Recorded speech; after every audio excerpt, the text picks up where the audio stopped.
We're gonna do a song that you never heard before. The volume.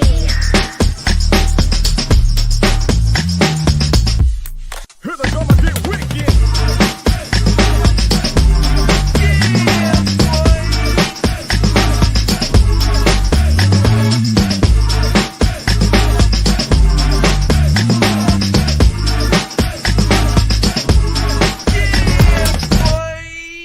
Here we go again. Hey, it's Kennedy, my brother from another mother. What's happening, bro? What's going on, bro? Hey, man, real quick, did you see, and we can talk about this here in a second because we got some things to talk about, but did you see that just shortly while ago that Deshaun Watson was apparently found to be at least criminal charges free of all of those sexual assault and rape allegations, and that essentially he could just face something that's civil? Right. Yeah, I saw that. So let me ask you this though, bro. Not that it puts any less credence on what these particular females are basically saying, because they're all been pretty consistent. But at this point, though, right? If there's nothing criminal about anything that he did, then it becomes just a civil matter, right? Yeah. And from my understanding, the civil matter typically ends with someone getting a check, right? Someone basically, and not to say they're getting paid off, but it's a civil settlement.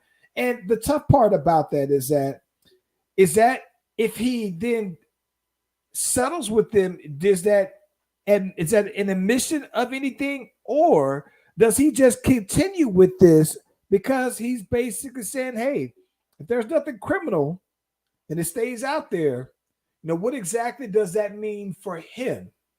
It's a couple of things. Number one, from what I understood last week, they were saying he was going to plead the fifth on trial. I mean, in court or whatever. So, but yeah, they didn't find any evidence that, you know, for the criminal aspect. But at the end of the day, he's guilty. Man, ain't coughed all day. Get on the pod and cough. But anyway, he's guilty by the court of public opinion. So it's one of those things. He's got to win in order for him to get back in the public light. Yeah. And we'll talk about that a little later too, about how much credence that people put on sports, to where the premium of sports can make or break somebody's life. Well, listen, man, we got some things to get into. Can we get that music, sir?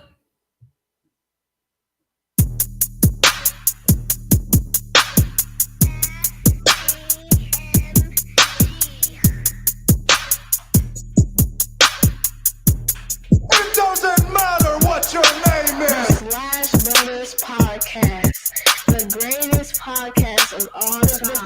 The Slash Brothers Podcast, the greatest podcast. If you smell what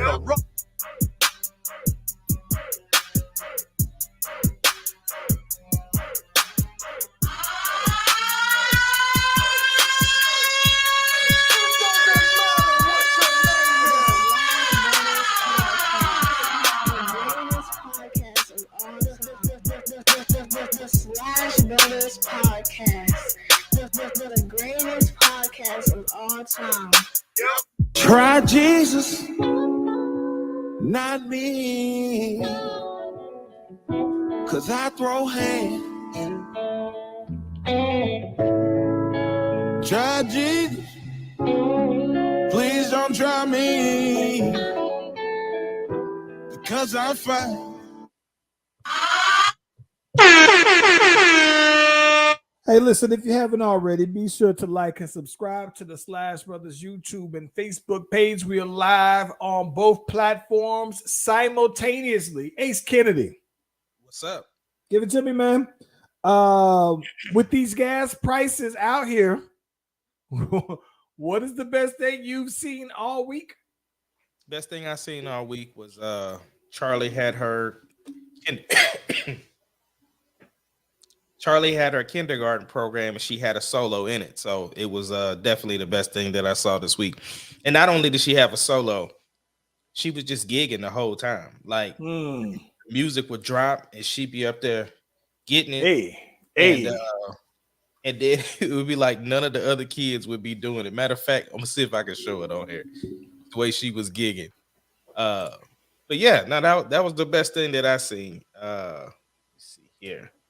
That little girl was killing it, bro. And there was some people that was there that was just like, man, she's a little star. So yeah. So the girl got the sauce. She got the sauce. She definitely got the sauce. Let's see here.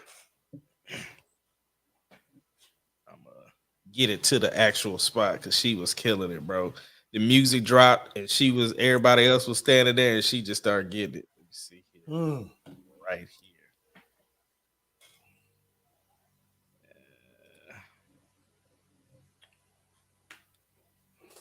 What you got? What? All right, here we go. I think this is it here. Yeah, there we go. All right.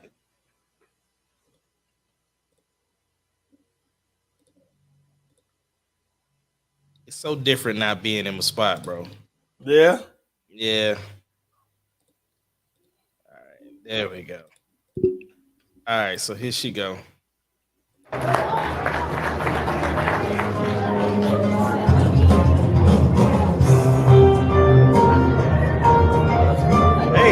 Hey.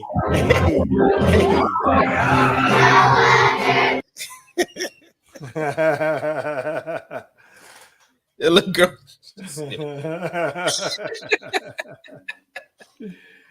Oh man. Yeah, what about you though? Man, you know what's crazy? My best thing I've seen this week just what got a wet blanket put on top of it. When I'm talking about wet blanket, I'm talking about the wettest of wet blankets, bro. So we got our annual bonuses here for the job though, bro. So I got the bonus and everything like that, and it was nice. It's lovely. You know what I'm saying? I'm in a group now where their bonus potentials are larger. So then I went ahead and I dropped the truck off earlier today to get an oil change. You know how, you drop the car off to the oil change and they got all these zillions of things. You riding around in your whip and everything is cool. And then they say, well, you know what, you probably need to get this done, that done. Well, one of the things that was crazy that I wanted them to look at was my sunroof. It just always has this delay in, retracting. And you know me, the sunroof was the biggest thing for me to want to get the truck though, bro. And so one of the little guides for it was basically kind of broken on it. I guess that's what they told me. These boys talking about to replace it with something like $1,400. I was just like, no, sir. So I'm trying to, it's almost like I got my new big bonus, right? And now, it's like in order for me to get that fixed, I gotta see what's happening. So I don't know, man. And the only reason why I thought about getting it done through the dealership is, of course, with the warranty on it. But I'm exploring now, options on that one. So like just when I was trying to think I can enjoy my little bonus and possibly get me the new laptop, for the lab. That here comes these unexpected expenses that just come over there creeping from the dark side on over. That's how it always is, though, bro. You know how it is. Anytime you make some money, there's something that's gonna break. Mm-hmm. Yeah, man. Yeah, but speaking of football, though, bro, did you see? And I'm glad somebody corrected me on this. So, did you hear about Jerry Jones? And a chick coming forward saying that, Jerry Jones was her dad. So there's a paternity lawsuit. So get this. So this is what's crazy about this. So I thought when I first was reading this, I thought that it was almost like this girl was basically saying Jerry Jones was the daddy of her kid, right? So I'm thinking like, yo, this boy Jerry Jones about 80 years old. He out here laying it down with these young 25s, right? Yeah. So I thought that was the big thing, though, right? So my partner Ben, right, the Fresh 8 boss, calls me on up and said, "Hey man, I gotta correct you on this, but it's deeper than what you think." He said, "Well, it comes to find out that this girl is basically not necessarily, it's a paternity lawsuit because she is claiming that Jerry Jones is her dad, right? Yeah. Yeah. And so part of this is she's saying, hey, my mom, agreed to some kind of, hush money from Jerry Jones some years ago. And so I don't know what happened with that, but this girl is basically coming out to say, hey, you know what? That's my daddy. What's happening? Ace Kennedy. I got lots of questions here about this.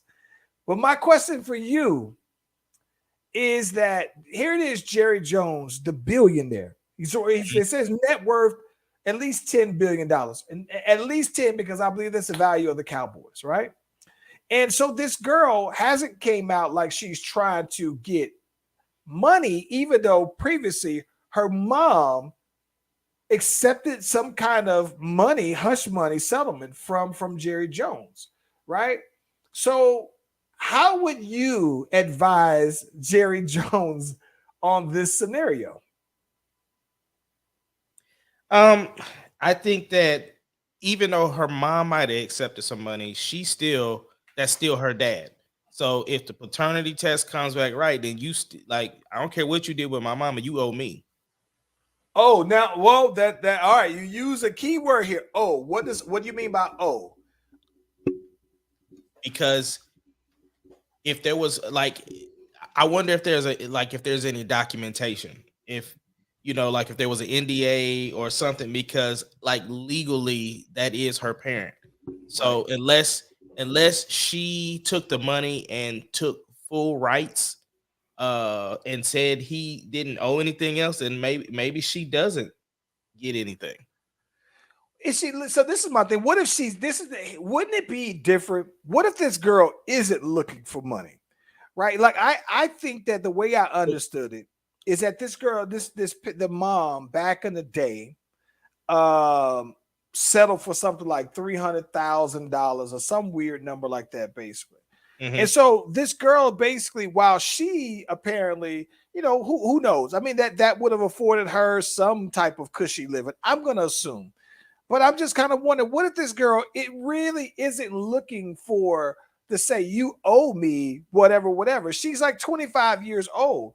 So what if she's just out here saying I want a relationship. I want the relationship. I want to my thing is that I don't know her whole backstory, but if she's like the only child, and let's say if it's just her and her mom, you know what I'm saying? If she has a small family, if her mom passed, then she's out here in the world knowing that, all right, I didn't grow up with any immediate family, but what if she's just like, all right, I want to have some kind of, is it too late? Like what Stephen Jones and them got, and all the sisters that are all involved with the Cowboys and everything like that, though, bro. Like, is that weird to be like, all right, Jerry, since he want them to call him Jerry, like, Jerry, what kind of relationship we supposed to have with your bastard daughter on over here, right? Yeah, I mean, I think at this point it's completely up to her. Whatever she wants, that he's gonna have to at least hear her out. Now, if he just comes out and says, "Look, I don't want nothing to do with you. I paid your mom, and it is what it is." I mean, what can you do legally? You know what I'm saying? So, does that make him look worse? I mean, I don't know. Well, that's what I'm asking you. That is the question. I mean, I think you know how you and I are. Like, if you have kids, you should be involved. Period. Right. Facts. But at the same time, like I said, I'm morally, obviously, it's wrong, but legally, though, like, I don't know. This is my thing. If I'm Jerry Jones, so here's the other thing. If I'm Jerry Jones, right? You got to step up and take care of your kids, because I don't think that taking care of your kids have an expiration date, especially for somebody who got that long of money, right? And whether that's saying, all right, I'm gonna take care of you in the way that I took care of my kids, like this is my thing. Once you know that it's your kid, you'd want to make sure that they're well off. I don't think that Jerry Jones has been very public with his kids and they're growing up. They don't got some reality TV show, unless these Cowboy fans know of anything differently. But I don't know, man. I don't see how you could comfortably know that you got this 25-year-old kid. I think because you think about that. I don't know how old her mama is, but she's about what's that? 55, about 55 years younger than him. So assuming that her mama is 50 years old, her mama had to been probably like a young tender back then. But I still just kind of wonder though, bro. Like, all right, so when you had this kid and you had this settlement that you did with her, like, you know, your wife, you was married back then, right? And most likely your kids. Is that something that he just didn't share? Like, if it was an NDA with that, like, who knew? The wife had to know that he had this kid out there, right? His wife has already been in situations to where he been caught with his pants down, literally. So this ain't, I mean, you know, I'm not saying that all rich dudes do that, but I'm just saying it's like one of those things where it's like, it's not even I would say it's not even that big of a deal in that space. You know what I'm saying? Like it's not unheard of at all. So what I'm saying is define the space. Old rich white dudes. It's not out of the realm of possibility. Like it's not a surprise, bro. Okay, so here's what I'm wondering though, right? If you get, okay, so let's say you're Jerry Jones, right? You've been married to your wife for, if he's 80 years old, you know, let's say he's been married to his wife for 50 years now, right? His wife has been the ride or die, whatever, right? And Jerry Jones now, like she's been with Jerry Jones when he was just barely a Billy, and now he's a Billy several times over, right? I guess part of me thinks that, yes, she knew, but here's the thing about it. Just enabling, like, I think that if they don't accept this girl, and maybe not accept the man, but if they don't just accept that he would take care of her, right, then that's enabling this whole idea to me that y'all knew that about this chick about this whole time, and y'all tried to keep it hush because, like, I can kind of see that she might be like, if she accepted it, not accepted the kid, but accepted the situation, because she might be like, all right, listen, truth be told, right, I can see her saying, all right, you know, if I divorce Jerry Jones, hypothetically, here it is, she's also almost pushing 80, right, over this. And even back then, you know what I'm saying? Like, let's say if she got half of his trap, said, all right, you know, pull the Jeff Bezos, right? Jeff Bezos' wife got $15 billion in their separation or something like that, right? But her lifestyle doesn't change any differently, right, in terms of financially. So maybe Jerry Jones's wife is looking like, all right, I would do this for the family, right? Because financially, you know, I got more years behind me than ahead of me. So maybe it just makes sense that she just say, all right, for the family, I'm gonna go ahead and suck it up that this dude got a bastard kid out here though, bro. Well, here's the thing. What I mean, right, it's a stereotype that's like you look rich white men always have side Think about it. Like you said, Bezos. He didn't have a side kid, did he? He had no side kid, but he had this side piece. He had the side piece. Okay. Like the kid part don't matter. It's the sides that matter. I don't know. The side baby is a big deal. You're missing what I'm saying. What I'm saying is Bill Gates' wife left him not because he had a kid, because he went and he just stepped out on her. So what I'm saying is that is a trope. Like that's one of those things. Like it's like the boys will be boys. She getting paid, so she ain't gonna say nothing. Like, let me ask you this: if it's the opposite way around, right? Does the same thing fly? Like, let's just say, if she accepted, all right, you stepped out, you had the bastard. I don't know why, like, I'm loving saying bastard right now. I don't know why either. But yeah, it sounds great. I think that when I think of bastard right now, I keep thinking of I think of Game of Thrones, the Battle of the Bastards. So, but listen. Let's just say hypothetically, if you're a guy, right? If you're a guy, and let's just say if your wife, okay, let's use Rihanna and ASAP Rocky, right? But see, For now you Rihanna. change it. Now you changing up the Well, stereotype. here we go. Well, okay. Well, let's say this. Let's say if it's okay. Let's say if it's J-Lo and Ben Affleck married, right? So if J-Lo cheats on Ben Affleck, right? And then she gets pregnant by the cat. She gets pregnant by Diddy, right? Does Ben Affleck say, you know what? I was kind of foul back then. I wasn't giving you what you needed, and I can fix that. I'm going to work this thing on out. Do you see that happening? No, because it's them two have both been either divorced or separated or whatever in the past, so it wouldn't be nothing for them to do it again. All I'm saying is if you watch movies, if you see, like, it's one of those stereotypes that they put in all of the TV shows, right? So like somebody be like, "Oh, your husband is cheating," and the woman is like, "So, like, yeah, it's really, almost like right. it's an acceptable known of pop culture." Yeah, and then it's like she's like, I mean, do you really think the pool boy is over here 3 times a week for just to be cleaning the pool? Like, Desperate Housewives, right? So I'm just saying, like, I'm not saying that it's okay. I'm not saying that again, morally it's wrong, but I don't know legally if there's a leg to stand on it, because I'm sure if he did a payout, there is some paperwork behind it. if ASAP Rocky and Rihanna are together and Rihanna cheats on ASAP Rocky, bro, does he suck it on up and say, all right, we're going to stay down? Nah. Now, if you would have asked me, if you would have asked me about Cardi and Offset, I think he would have, because then it's like almost like a payback situation. Listen, I'm gonna keep it 1,000 with you, bro. Maybe this is the rapper in me talking, right? The rapper in me says that there are 2 things that you cannot recover from as a rapper, right?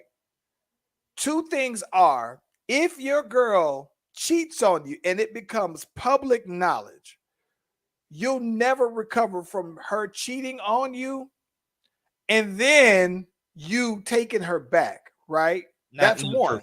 Not true. I'm gonna tell you my logic. It's different for, I'm talking about rappers, right? I know rappers. that. I know. Okay, listen. I got the rebuttal. Go ahead. The other one that I think that you cannot recover from as a rapper, it's the reason why you've never in the history of hip hop that I'm aware of have seen a fair one-on-one fight in rap, right? Because no rapper wants to shoot the fair one, and somebody has their phone out of them going one-on-one with somebody and they get laid out where they looking like world star and you see them all laid out. No rap, because you can never recover from that. And the reason why I say you can't recover from those, because that's like 70% of your content as a rapper is about chicks, right? And it's also about being able to hold your own, throw them hands. Some dudes do it about guns or whatever. So I think that once as a rapper, if your girl steps out on you as a popular rapper, right?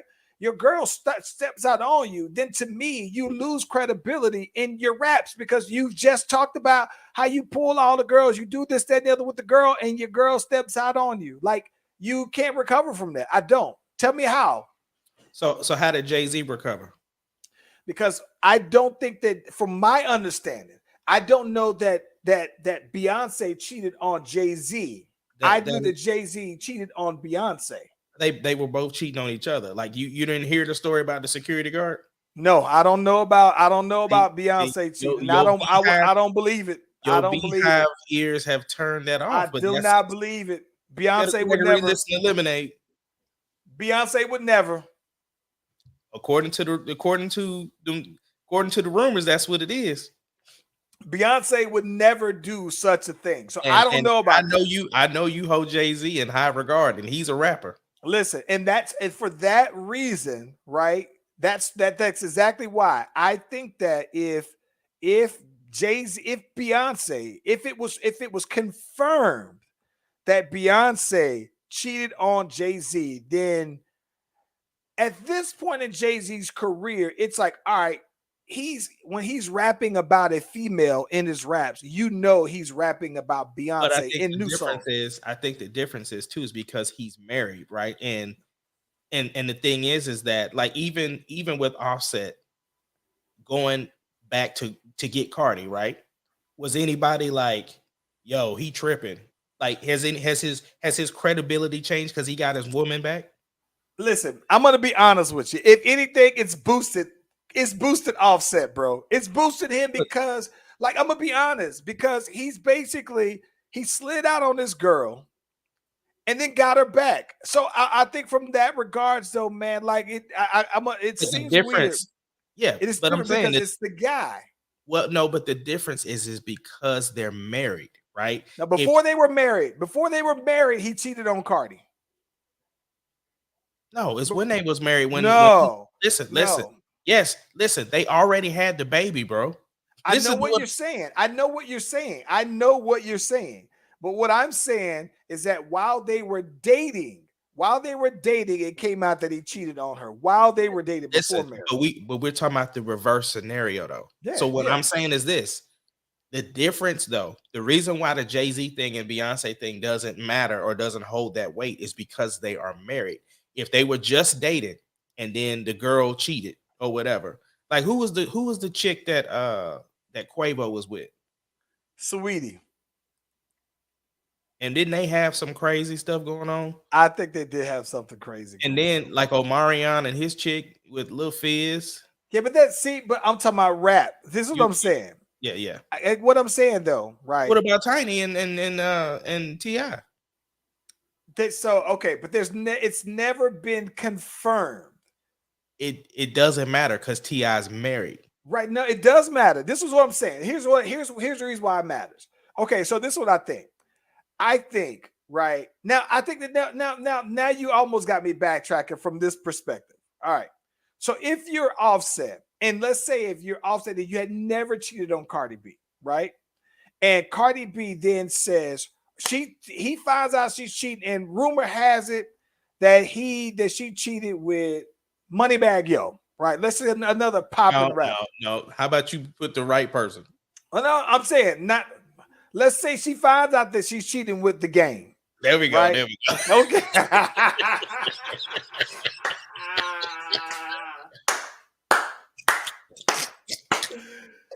Listen, bro. Listen. I'm gonna keep it 1,000 with you. He might get some sympathy, right? But at the same time, I don't want to hear nothing you gotta say about chicks after that, right? Because you had a hot one. And you let somebody else come through and pipe your girl down on your watch. So it's like, if he never did that, then I think that, it would make Cardi look awful, but I think she would be able to recover from it as the cheater.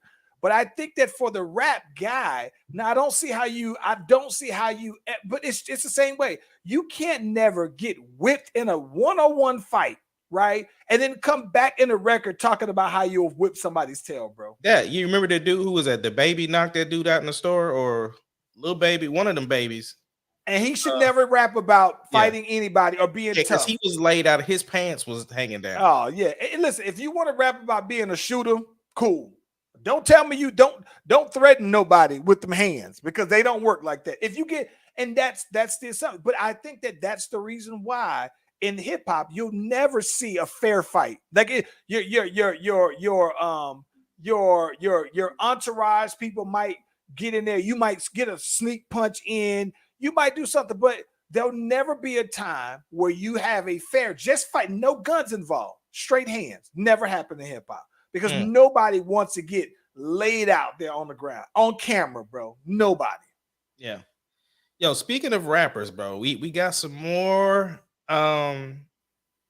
details on this whole Joe Budden, Royster, the whole slaughterhouse incident. You know what's crazy, bro? I still haven't been following along with that. Not like I want, not like I probably should. I gotta be 1,000%. okay. Have you listened to the records? I have not listened to the records. Dang, Charlie. But listen, you know the reason why I haven't listened to the records? I think that I haven't listened to the records because the ones that are the person, Joel Ortiz is the one that's the most outspoken about this scenario and the difference with Joe Budden right now. And to be quite honest with you, he's not the one that I want to hear about. He's not the most outspoken though. Crooked has been out there. Crooked has been on several podcasts talking about it. But I guess my thing is that I would, if it's Royce talking, my ears Royce are up. Talk. That's what I was trying to tell you. Royce got on a live. Royce was on IG Live. Joe just so happened to pop in the live. So then Royce pulled him in, right? Them two was talking about the situation. Right. They was going and saying they truth about it or whatever. Then, of course, the internet told Joel that they was talking about it. So he popped on. And so Royce was like, should we bring him in? And so, of course, they get on. So all three of them was on there. Crook wasn't on there. And they started talking about it. So you can, this is what I can tell you. Everybody believes that their story is the truth, right? It's that whole thing about my side, your side, and the truth. So all of it, there's some sensibility of truth because Royce and Joe remember it the same way, and Joel and Crook remember it the same way. And the way they're saying it is like, look, Crook brought a deal to the table. You said you wasn't rapping unless Joe did. Joe said he was retired. And so both Royce and Joe was like, when did we say that? And where? And so he would never answer that question. He was like, when did he say he wasn't going to rap? He said, because when I talked to Joe, the only thing that Joe wanted to know was the details of the deal. Because Crook was trying to add ownership into the deal so that whoever was funding it, they would get some ownership. And Joe was like, no, not giving up no ownership. And the bag that you talking about you bringing to the table might not be as big of a bag. It might be a big bag to you, but that might not be a big bag to me. Not enough for me to come out of retirement for. But at the end of the day, the details of the deal is what I wanted to know. I never said I wasn't going to rap again. Right. I needed to know the details. And Crooked is like, I asked you to call me so that I could just put what you wanted in to the conversation and then send it back. You never called me. So all of them are kind of saying the same thing, but in a different way. But like I said, you could tell Royce and them are on one page, and then Joe and Crooked is on another page. So it's very interesting. But like I said, the fact that they actually got on live and talked a little bit, but then Crooked came back and said, look, I wasn't on the live, so here's my perspective of it. So it's gotten so interesting. But here's the thing. Every time anybody brings it up or talks about it, even us talking about it on the podcast, all it's doing is bringing anticipation to the project. It's true. Yeah, that's true. And all of them basically saying like, nah, it's done. It's over. There's no coming back from this. So it's still, the project is still just King Crooked and Joel Ortiz. Yeah. And it's them basically killing Slaughterhouse. Yeah.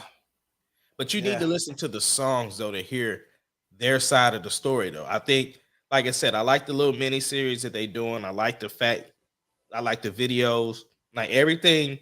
The content is fire. But like Joe is saying, because Joe is like, the raps are gonna be dope, but it's the content. Like you're basically you took a bag to dump on your boys. Like I can't respect it. Like regardless of how well I want you to be. But, and so the podcast boys is like, look, this is why you shouldn't even comment on it, because you comment on it. If you know that their side is not going to change, what's the point of you even saying anything? Because you ain't doing it but bringing light to it. And now people just want to listen to it just for the controversy, just to know. Yeah. Because Joe going to have to listen to it just to hear what they saying. Yeah. I get that, man. Like I said, for some reason, the the rapper in me should be interested in this, but for some reason, I figured you would have been. I had all the facts. No, just because I not needed at Charles all. in between the lines. No, just the first. I don't know what it is though, bro. Just wasn't interested in it. And it's weird. I can't even tell you why. Yeah. Well, look, bro. That wasn't all the hip hop, and that wasn't all of the entertainment stuff, because we had two great interviews that popped off. Which one you want to get into first? Let's get into Queen Nicki Minaj first, bro. So Nicki Minaj did the sit down with Joe Budden. To be completely honest, I probably got like 30 minutes left of it to watch. But I'll tell you this though, man. One of the things, there's a lot of things that I think that she said that stood out to me, though, right? And I think that these are a few of the things that make me appreciate her and Megan Thee Stallion very heavily, because I think that the thing that I always have appreciated about Nicki Minaj, though, man, is that the penmanship, like that matters, right? Keeping your individual identities, right, and still trying to stay familiar with the new wave, but not get lost with what everybody else is doing also. So I think the thing that stood out to me the most from the interview was the fact that I could appreciate her accountability, for one, about when she was talking about, hey, you know what, now the female rapper starter kit is that you got to have this big booty, right? You got to have the Nicki Minaj body. That's the starter kit. That's the starting point, right? And it doesn't matter. Yeah. And it doesn't matter what you're saying. If you don't have this look, we ain't rocking with you, though, man. And I thought that it was crazy that she was honest enough to be able to admit that she would be in sessions with Wayne and all the people and hear them talk about all these things that these women had that she didn't have, though. So for her to be Nicki Minaj, the queen, and still be able to be vulnerable enough to say, yeah, I was self-conscious about that, and that's the reason why. I thought that was still incredible honesty, though, man. But I think that ultimately what I gathered from that, aside from that, was that she's not willing to just ride the wave for the sake of staying current, though, bro. Yeah, because she, I like that she, like, you can tell she's very conscious about her music, like what she wants to do, how she wants to present it, her rollout plan, So it was cool to see the vulnerability. It was also cool to hear Joe just give her the space to just breathe, though, because right. Joe can take over a conversation, but he just let her get it off. And if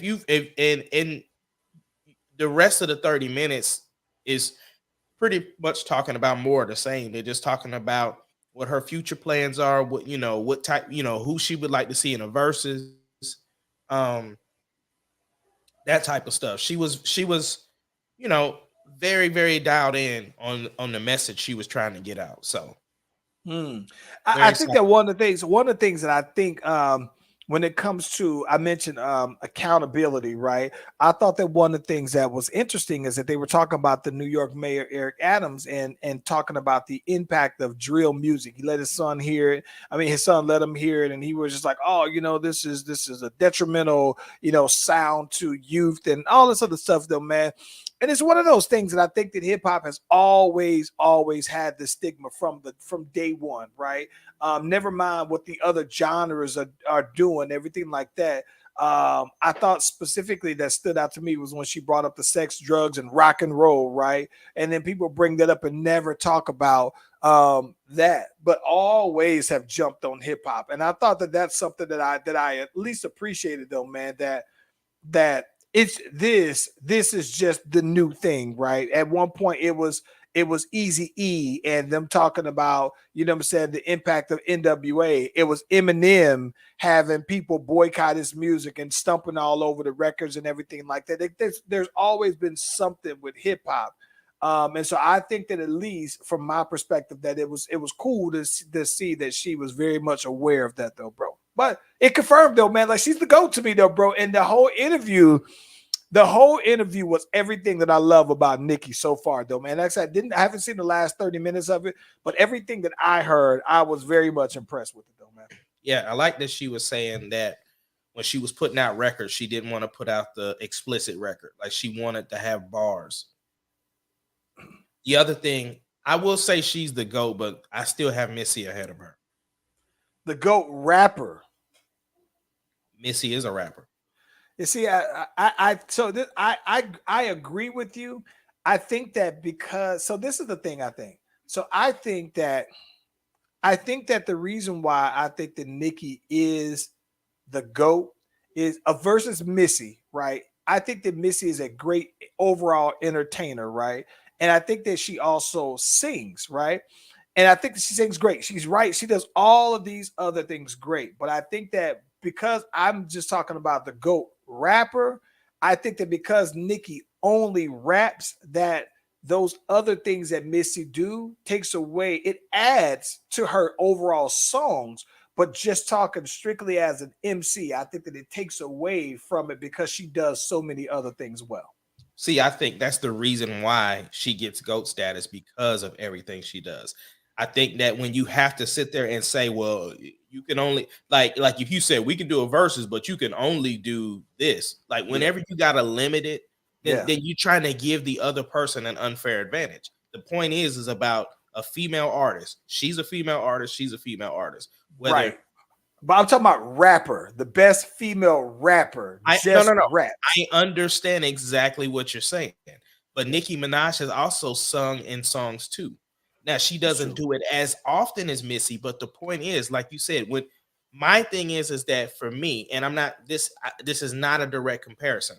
I just think Missy laid some bricks so that Nicki could do what she do. I know you could say, well, I agree with that 1,000%. But right. but for the same reason, it's why for that same logic, I think that I feel consistent enough about that is why I would say Nicki is above Lauryn Hill, right? It's that Lauryn Hill sings to me as much, if not more, than she raps. And because Nicki only raps, I just think that Nicki's concentration of raps is what I think when I'm talking about just best female rappers alive. Now we're talking about best artists, and we're talking about something different.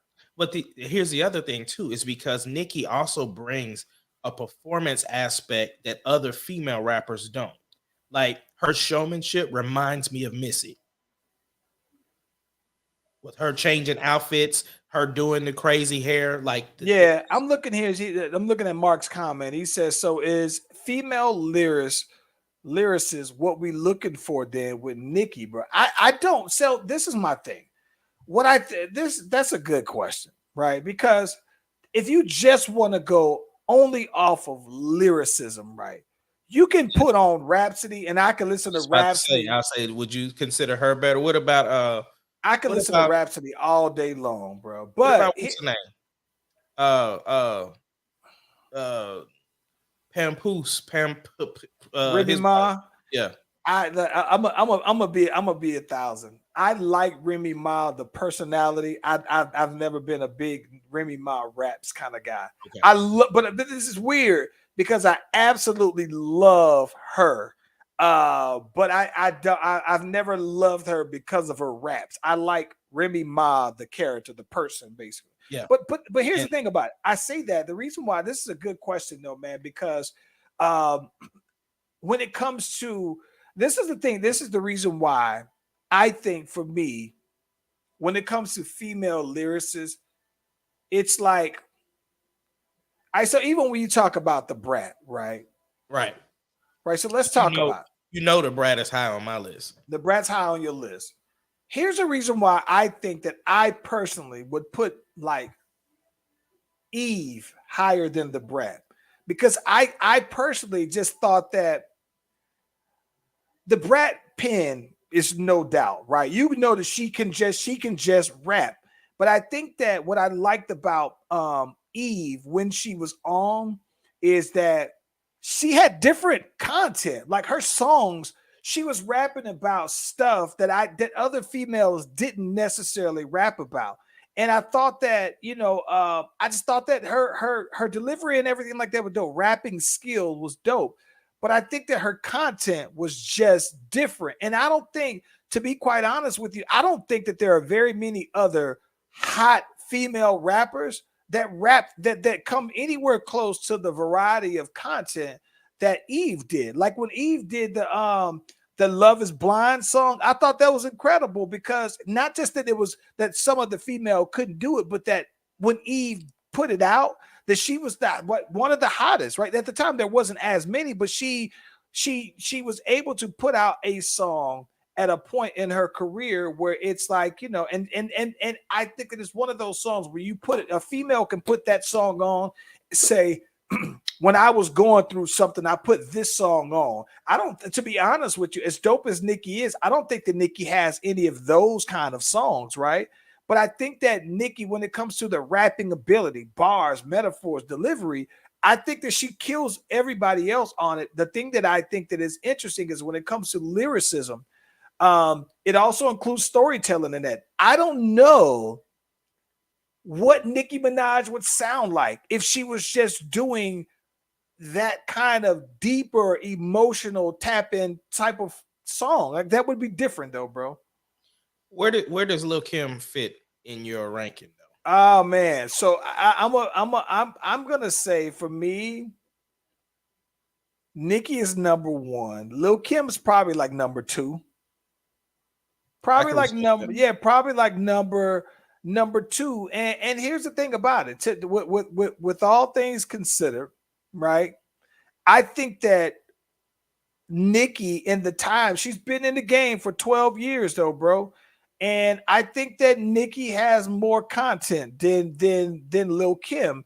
And maybe she didn't have, well, yeah. So here's the thing.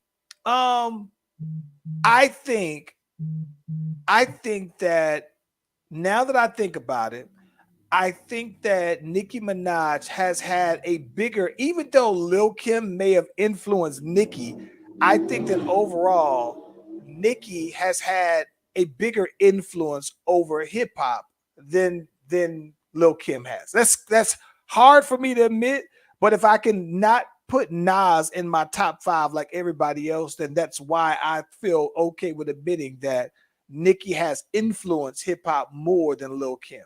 Yeah. What about Foxy?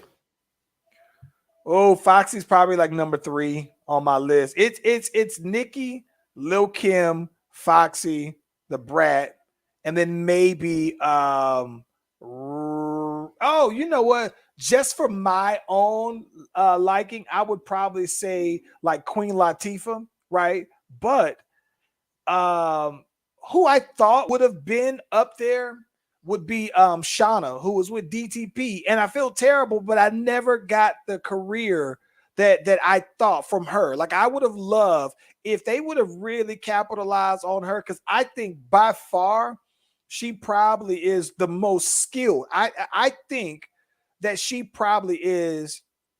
She's probably, of all the female rappers, I think that she probably might be the one that I think could just purely rap better than any other female rapper, just rapping skills. Yeah, Shauna, I've always thought I've had high regards for Shauna. And so when they were supposed to come out with Murder Mommies and it was going to be the Brat, Shauna, and Remy Ma, I was like, oh my gosh, a female rap supergroup was going to take over.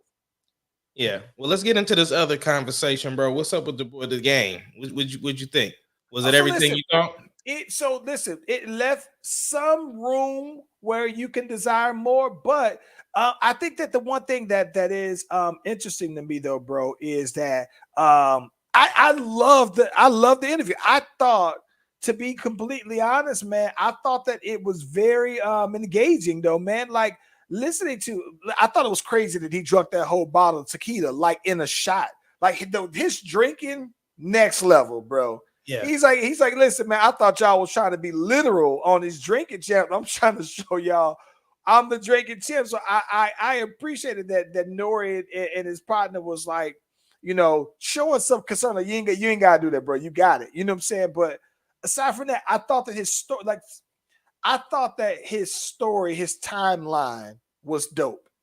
The only thing that would have made the interview better is they never did do the follow-up question about the whole Dre Kanye comment. That was a big thing. That was big. Yeah, and that was such great marketing because that was people was like, okay, I gotta watch it now, and then they did just like it was a regular comment, bro. I because of that, right? It does make you wonder more.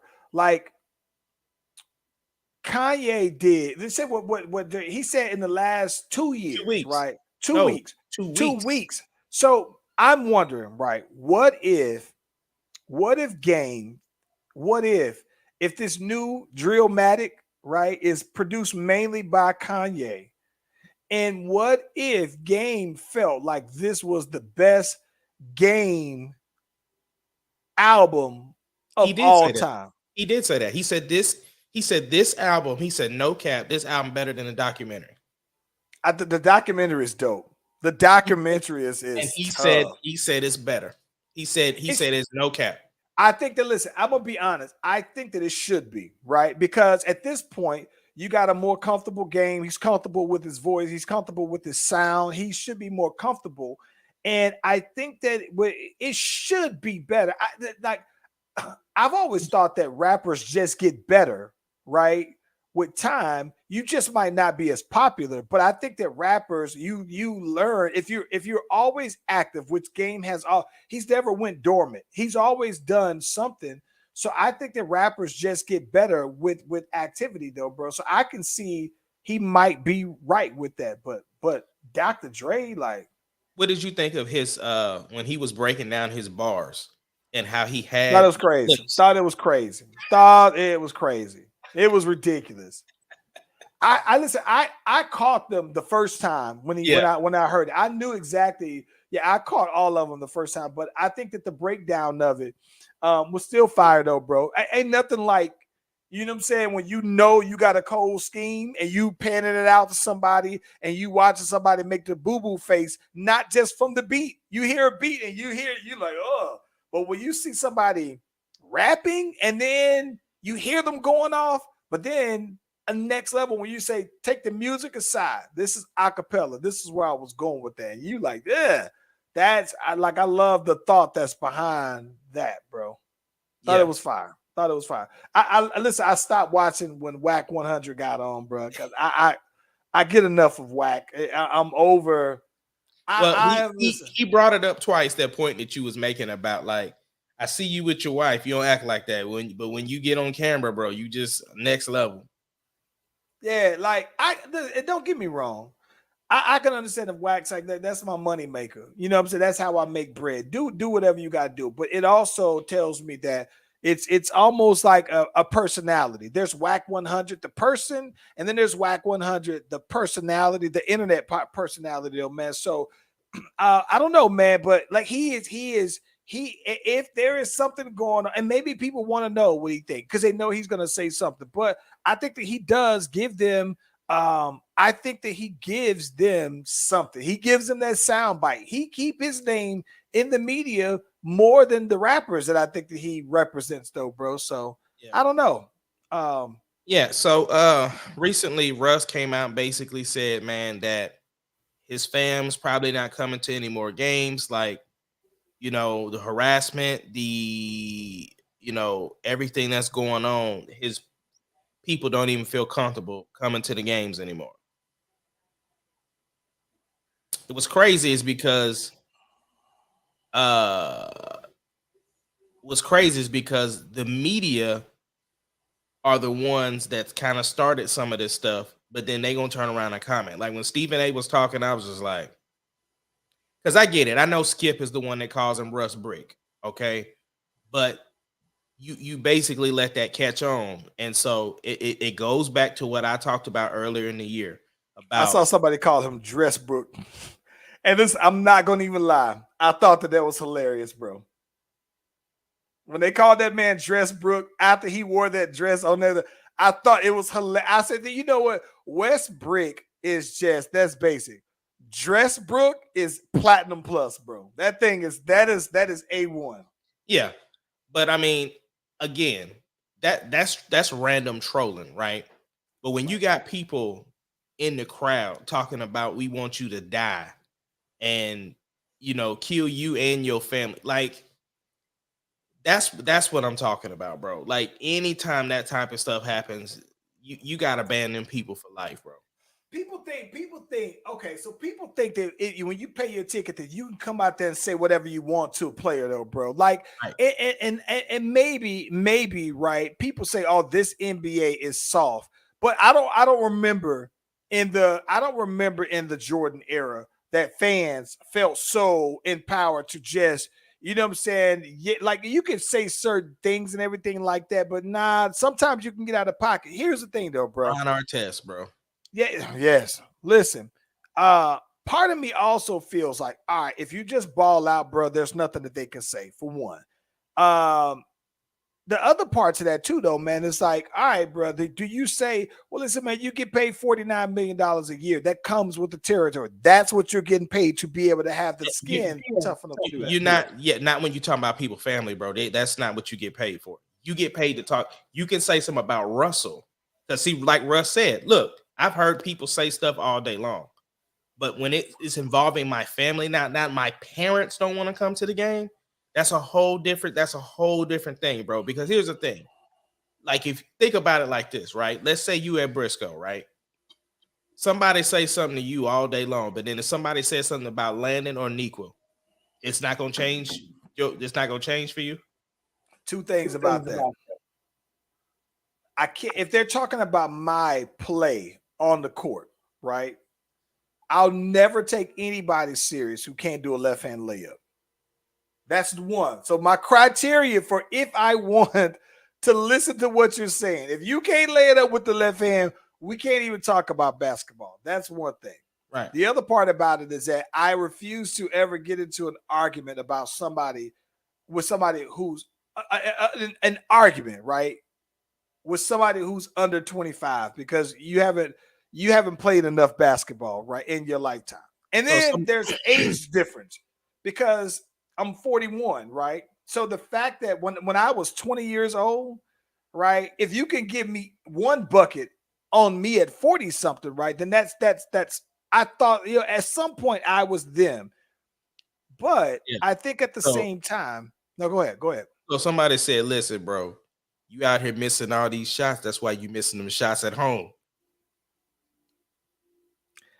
Okay, so then, right, then at that point, I'm good enough to go back and forward, right? Because if you're saying that, we're personal, right? Because then I can go there. And then here's my thing about it. Because it's another player, or because we don't have the NBA rules, you didn't buy a ticket for this smoke. This smoke is free, right? Yeah. So when you saying that, the minute that I respond, I'm already prepared to serve you with these hands because they work, right? But not just that, you were campaigning for it. So like, people there, man, this is funny because people there know that I'm straight with anybody. So with most people. So if anything, one of my young boys up there will probably step on up like, yo, I'll go punch him right in his face for you, bro. Like, you just give me the word, right? That's how it is. But at the same time, if there's somebody who is 25, right? Let's say that's my starting point, right? If we saying that though, man, I think that at the same time though, bro, it's like, all right, you know what? Like, if you want to go there and we comparing games, oh, bro, like, all right, we can do that. I'm willing to go wherever you want to go with that conversation, right? So I'm not Russell in that scenario. If you talk about my family, right? And this is my thing about it. If you talk about my family with my son there, then I feel some type of obligation to put my hands on you then, right? Because if my son's not there, you know what I'm saying, then that's fine. But I'm not going to sit here and have you say something slick about my wife or my son with my son there, because then it's like, if I'm talking to him, he got every right to say, well, why didn't you say that to him? Like, nah, you can, these hands is free. I always run a special on these hands. Are they free, bro?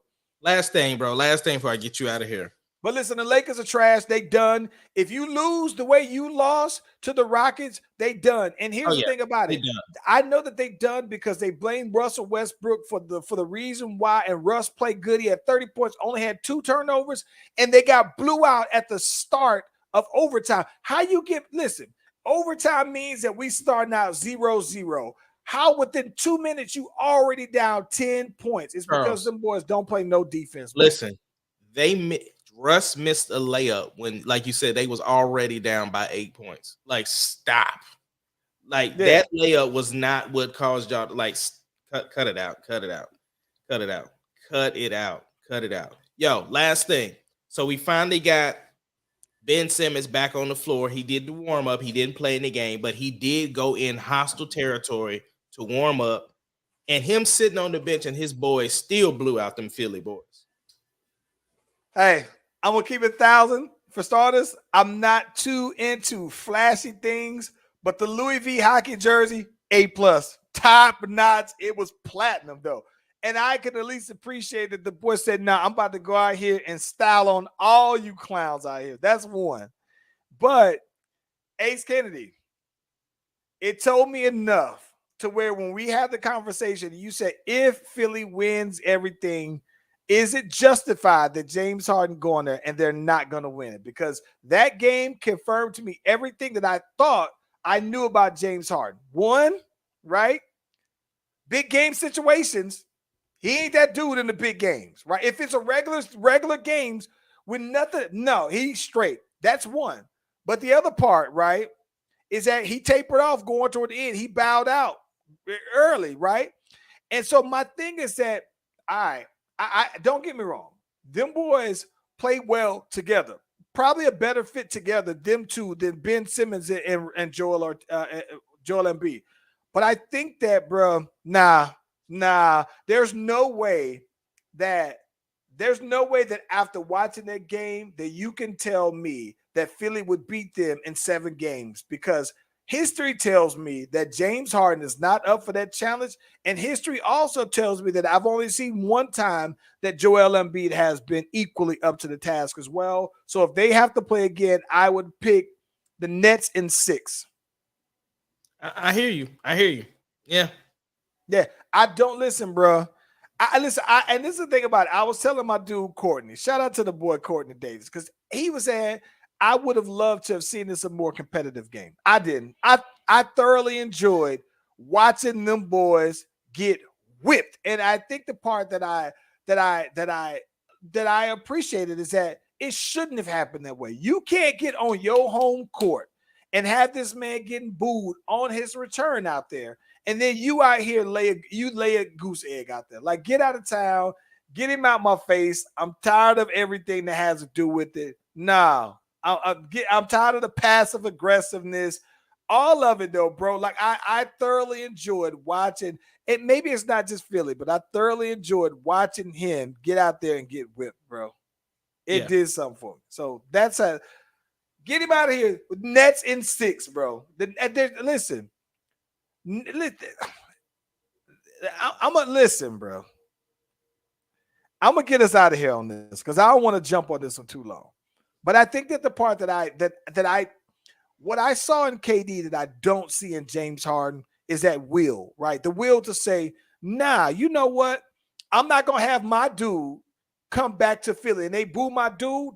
I'm gonna step up and I'm gonna play hard and I'm gonna will us to a win. Well, Kyrie was giving him that work either, too. Kyrie was like, nah, I felt like they was disrespected. He with us now, right? So I've never gotten that. Kyrie even clapped back at some fans that was trying to get his attention. Yeah.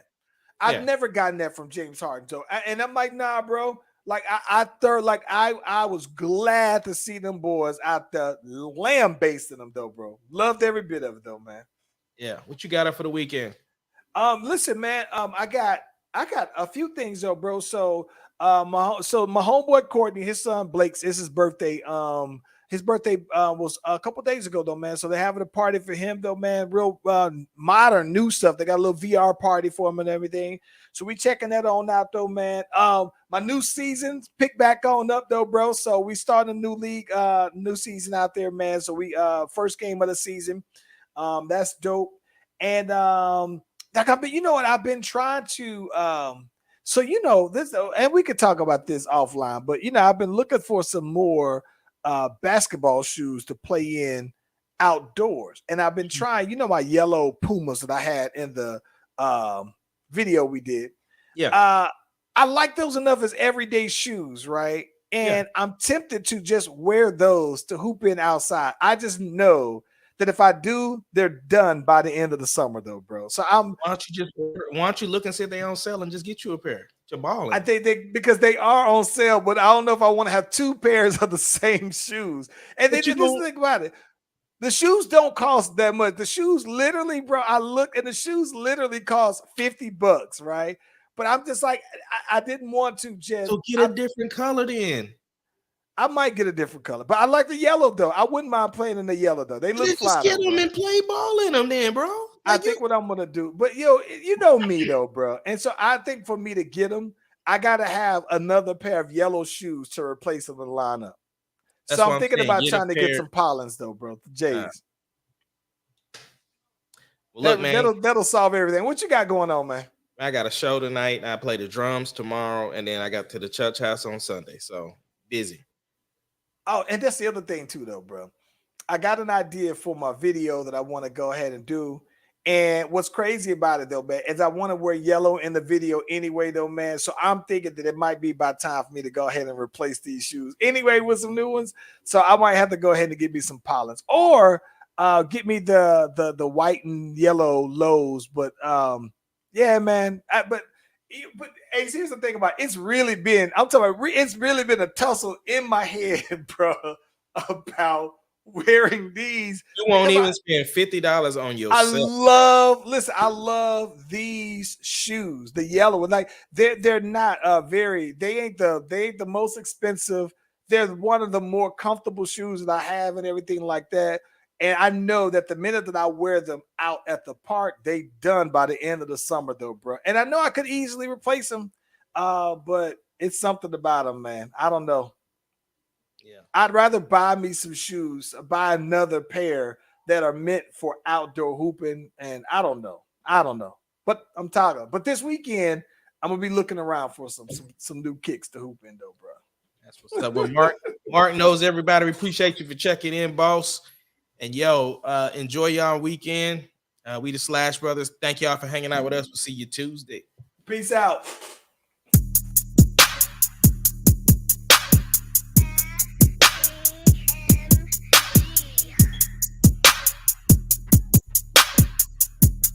It doesn't matter what your name is. The Slash Brothers Podcast, the greatest podcast of all time. The Slash Brothers Podcast, the greatest podcast. Can you dig it, sucker?